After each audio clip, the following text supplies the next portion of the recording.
Hello, my name is Alex and welcome to my channel. Last time we talked about digital audio characteristics and I was explaining why 24 bits and 48 kHz is current professional standard in digital audio. And today we'll be talking about 10 basic things you can do with audio clips in Ableton Live. If you are just getting started in audio production and need some help with the basics, watch this video to learn more about working with audio clips. So, if you're ready, let's dive in.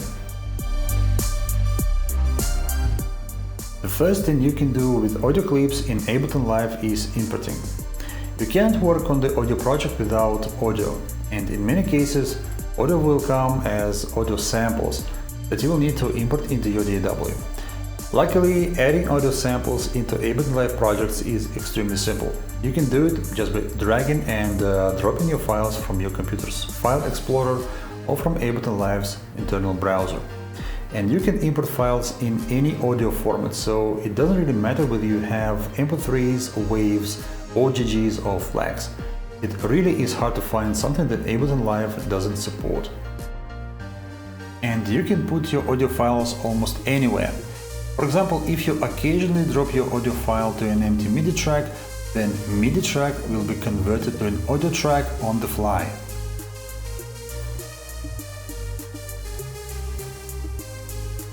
And if you drop it to an empty area, Ableton will automatically create an audio track for the imported file.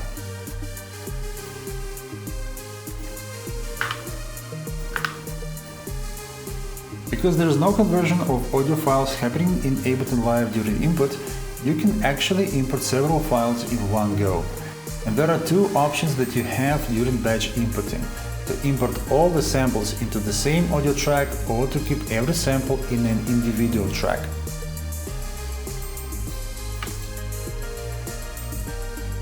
If you want to put them into separate tracks, just hold Ctrl button during the input.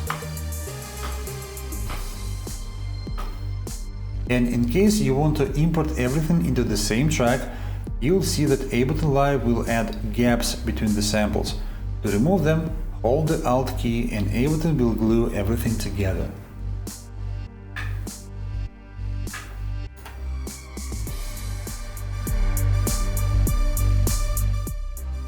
The second thing you can do with audio clips in Ableton Live is selecting. During your production sessions, you will need to make a lot of selections, so it's better to get familiar with it as early as possible.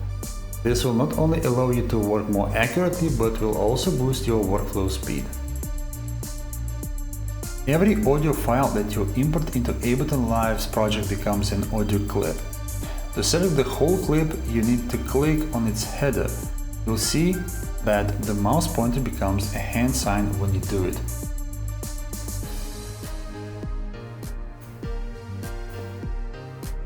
If you want to select several clips, select the first clip and just hold Shift or Ctrl before clicking on the second clip's header.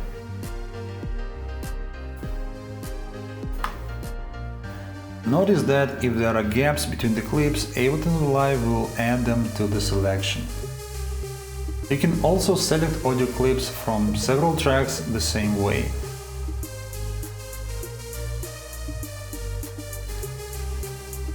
In that case, Ableton will select the range that starts with the beginning of the leftmost clip and ends with the ending of the rightmost clip, so some of the clips may be partially included.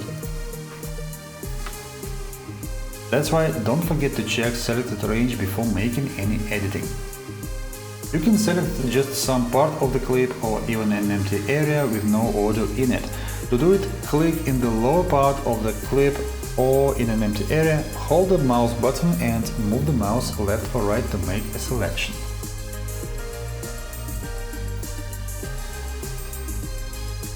Alternatively, you can just make a second click anywhere while holding Shift.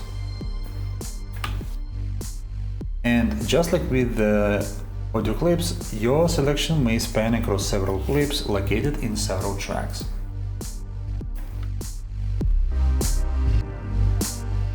The third thing you can do with audio clips in Ableton Live is positioning. In some cases, especially with audio effects like risers or impacts, it is crucial to place audio clips with great precision. Otherwise, the whole point of using them will be missed. When you import your audio files, you'll notice that they are snapped to a grid. And this is actually a good thing for loops or prepared multitracks, because that way you can be sure that everything is properly aligned. But it doesn't mean that you are strictly tied to a grid. If you want to move your clip freely, just hold Alt button while moving the clip.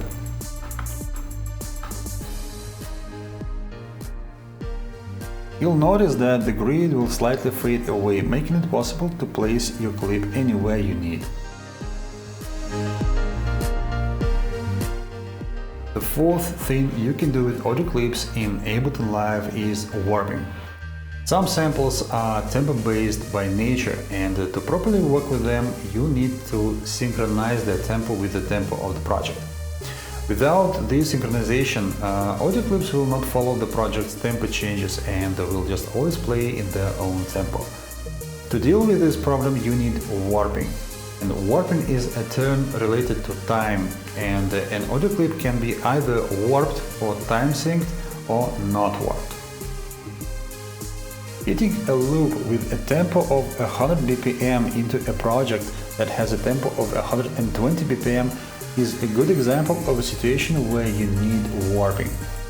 Even before you hit play, you'll see that the 4-bar loop won't play correctly because it occupies more than 4 bars in the project.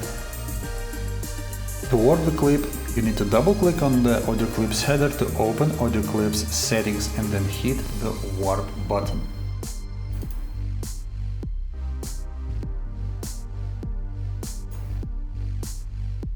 When the clip is warped, it can be time stretched. To time stretch a clip, grab one of its borders, hold Shift key and move the mouse left or right. You'll see that the clip will change its size while keeping all the audio content intact.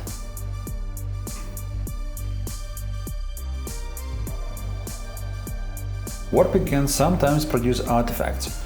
That's why right under the warp button you'll find warp modes. I advise you to check the audio clip after warping to make sure it sounds alright, but in case it is not so, try different modes and see if the issue is gone. The fifth thing you can do with audio clips in Ableton Live is adjusting gain and pitch. When you try to combine audio clips in your project from different sources, they may sound different in terms of gain or pitch.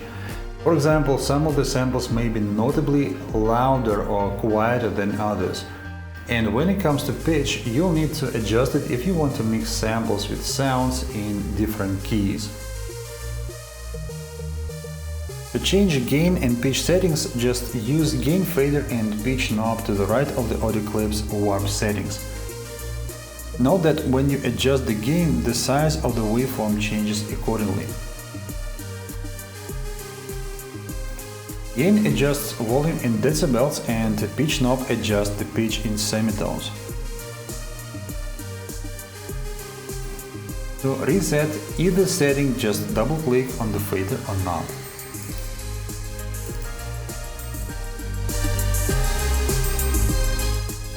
The sixth thing you can do with audio clips in Ableton Live is saving and recording the settings. Sometimes part of the samples from your library becomes your favorite, that you use quite frequently from project to project. And in case you constantly need to warp them, adjust the gain or pitch, you can just save these settings for future use. To do it, just click on the Save Default Clip button.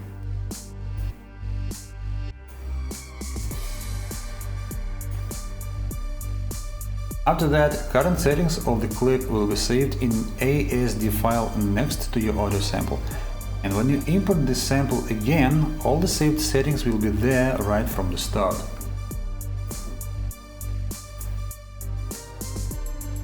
In case you no longer need them, just delete the respected ASD file.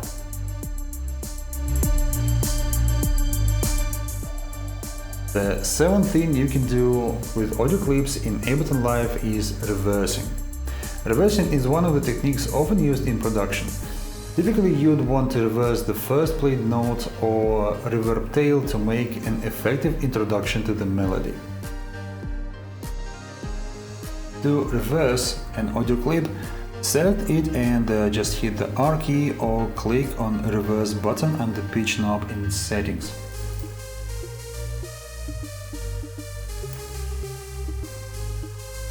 The only thing you should know is that Ableton will create a copy of the audio file that will be stored in Projects folder. If you want to keep it as part of your library, right-click on the audio clip and then click on Show in Explorer.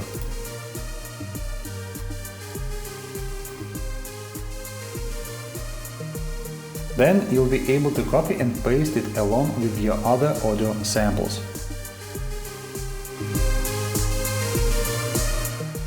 The eighth thing you can do with audio clips in Ableton Live is editing. Audio editing is part of the creative process. More often than not, you'll be taking an audio clip and do some changes. There are two types of editing: destructive and non-destructive. Destructive editing means that all your edits will be saved in the edited file.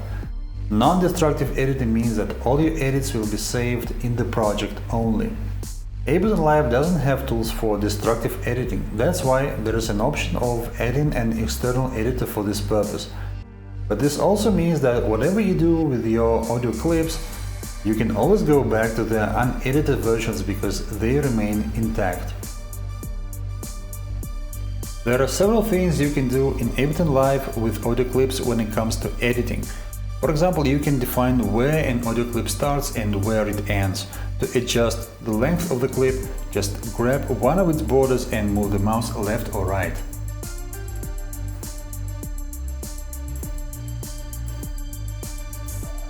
If you have an active selection, you can do regular copying, cutting and pasting using Ctrl+C, Ctrl+X and Ctrl+V combinations respectively. There is also an alternative way of doing the same thing. While still having something selected, click on the clip's header within selection and move the selected part to a new place.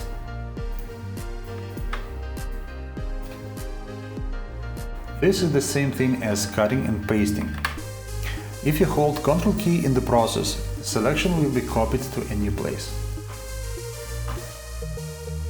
And if you want to copy and paste clip or selection right next to the existing one, you can just duplicate it by pressing Ctrl D. Finally, you can split the clip by pressing Ctrl E after clicking somewhere in its lower area. This will split the clip into two parts. And you can even make a selection within a clip and press Ctrl E after that. This will result in splitting the clip into three parts. After you did all your cuts and pastes, you can move new parts of clips to new places to get some interesting and unexpected results. And all these edits are non-destructive. If you need to restore original clip, just grab and drag the cropped side of any edited clip to see how everything that was cut or split magically restores.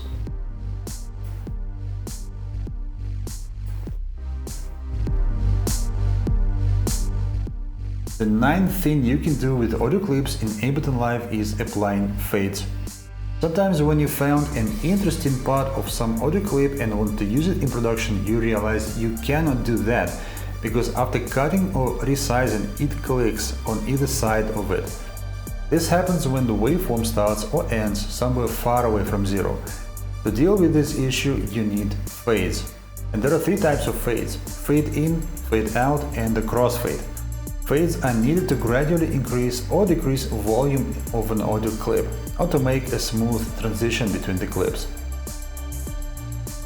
Fade in and fade out can be applied to audio clips beginning and ending respectively.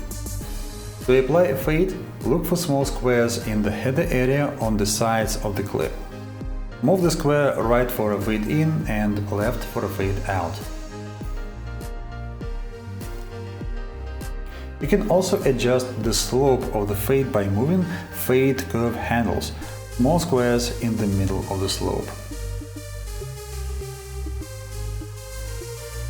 And if you move small squares in the lower area of the clip, then you'll adjust the start or end of the fade.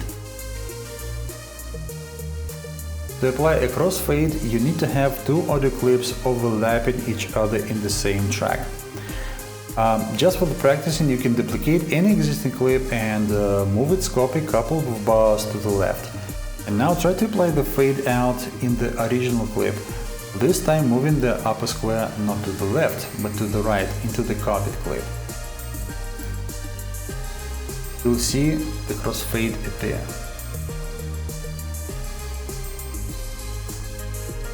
The bigger the overlapping area, the bigger the crossfade can be. And if you need to delete the fade, just select the upper squares and hit the delete button.